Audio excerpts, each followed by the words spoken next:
How to turn off comments on Facebook posts. Hello everyone, welcome to our channel. Let's see how we can do it. For this, just simply open up your Facebook, and after that just simply open up any of the posts that you have made, and right beside it you would be able to see these three dots. Just simply click on it, and also make sure that your post is public and open to everyone out there.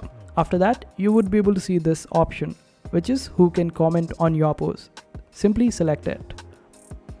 Here you get different options to choose from, like who can comment. Simply select it accordingly, and if in case you want no one to comment on your post, simply select any profile or a dormant account which is not there at all and no one is using that. Simply mention that particular person in this particular option, and after that you would be able to avoid anyone commenting on your post. And this is how you do it.